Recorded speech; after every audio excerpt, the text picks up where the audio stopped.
I hear Jim holler to me. He says, "What the hell is it?" He says, Brian, he said, "I see something. What is it?"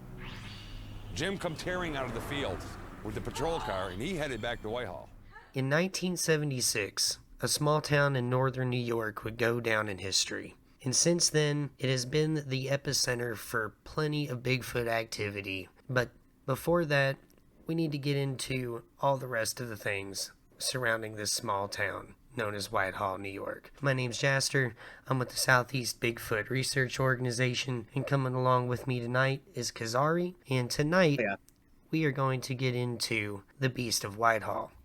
So one night in 1976, in Whitehall, New York, three young men, three teenage boys, were doing things that all teenage boys do, hanging out on a small road out in the middle of nowhere, whenever they saw something strange. Now, instead of going and never talking about it or only talking about it to people that they knew and trusted, they went straight to a local police officer.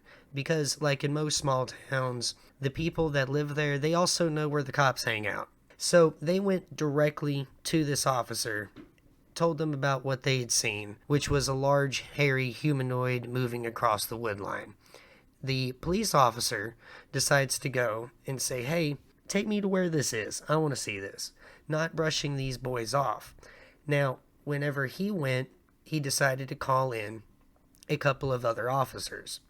One from the neighboring county and one from the state troopers. Okay, so that way jurisdiction would not have been an issue if something were to happen, if this was indeed a vagrant or some sort of person who was trying to cause these boys harm.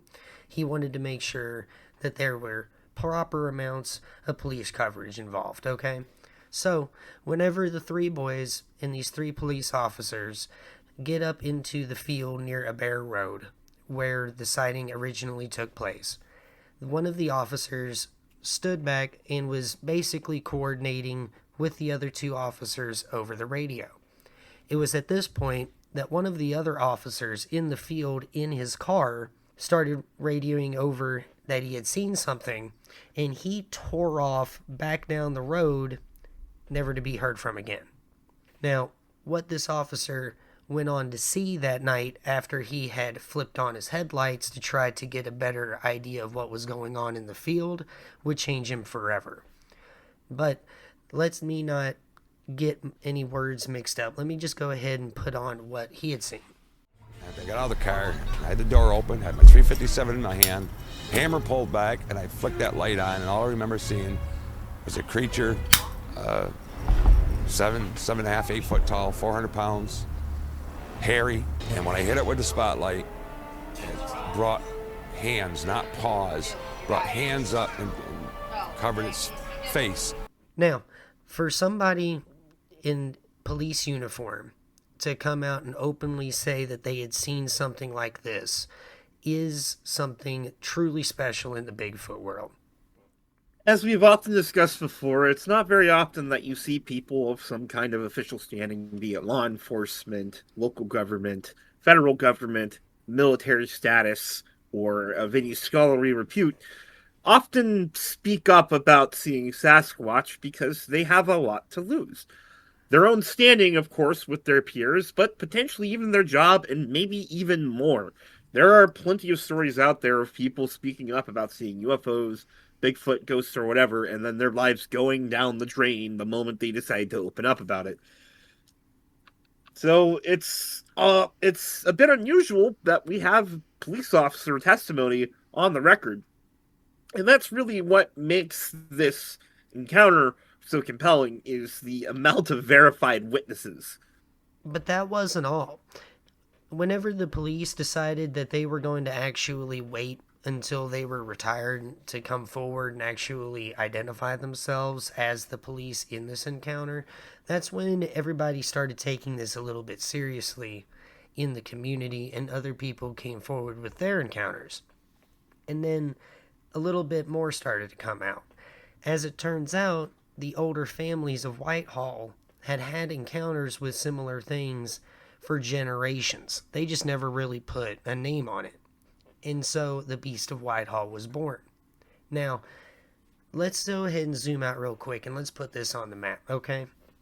When it comes to Bigfoot habitat or suspected Bigfoot habitat, the Adirondack Mountains is a unique case of what we would like to call peak Bigfoot conditions, okay? There are plenty of elevation changes where they could utilize for concealment or shelter or whatever have you. There are plenty of really viable food sources available for them. But the one thing we do want to point out here is that John Bendernagel had a theory that Bigfoot need to have, or for some reason like to congregate around large bodies of water or large systems of water.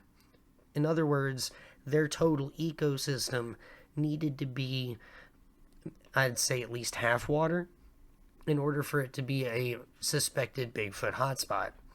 And whenever you zoom out, you see that there are plenty of water sources here in this portion of the Adirondacks.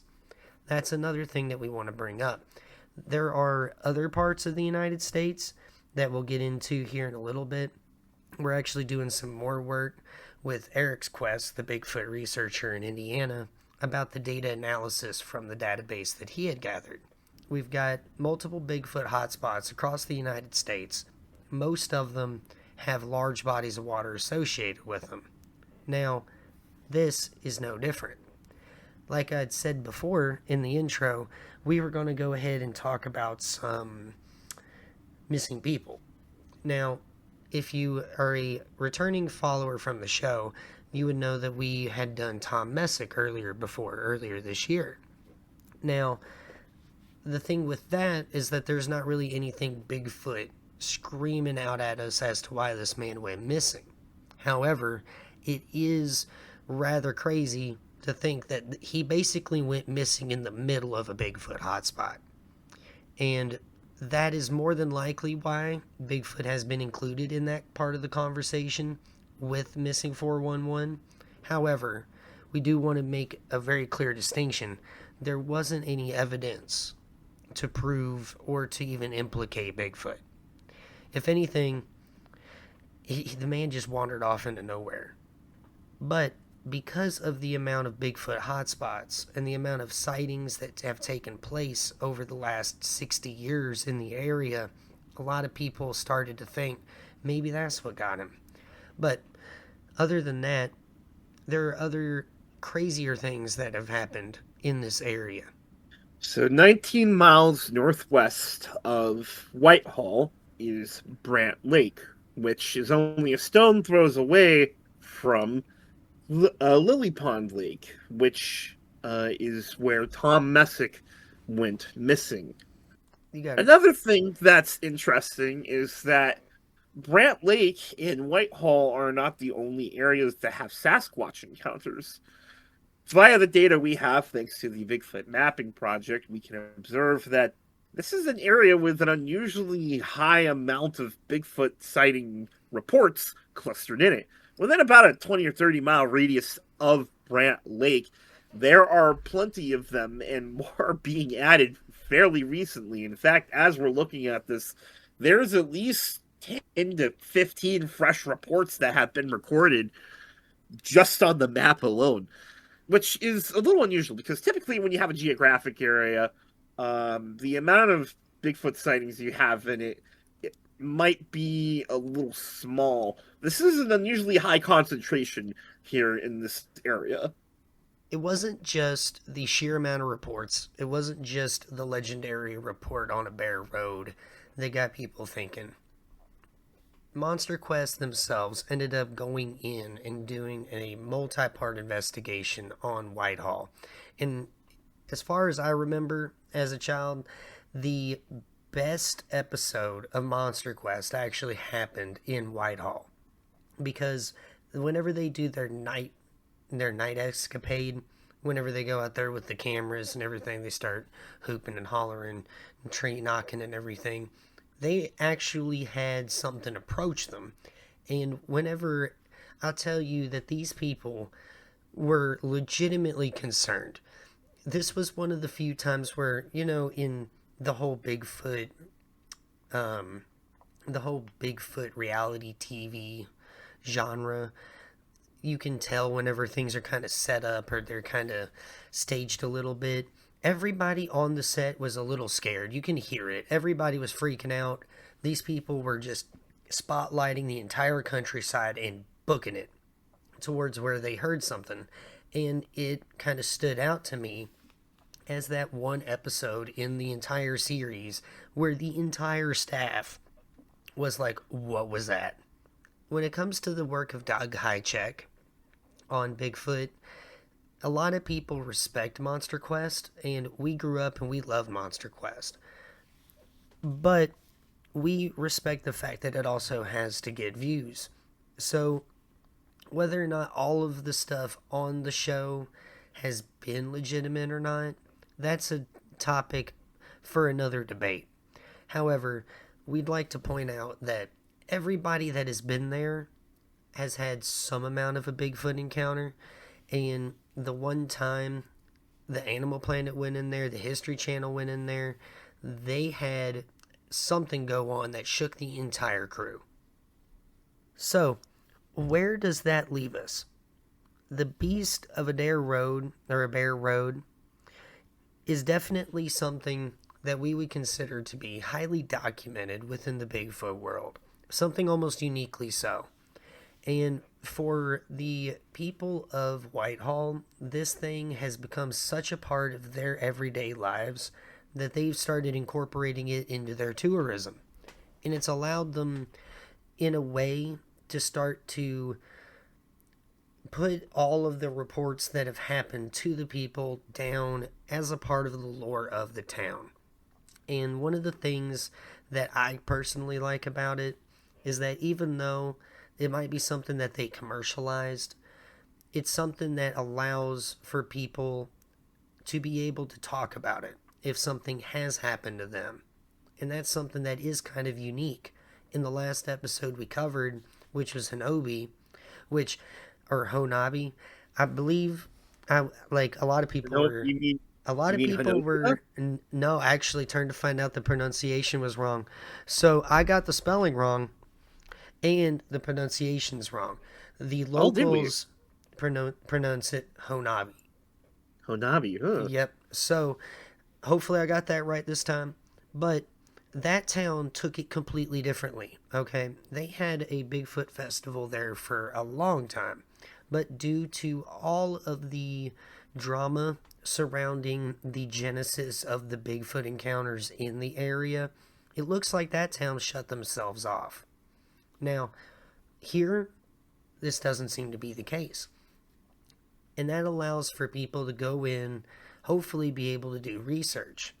Now, that does kind of open up a whole other thing where hopefully if anybody does want to go up there and try to find anything and get any sort of evidence out from the Adirondacks, you just got to be careful. You don't want to tell the locals that's what you're doing.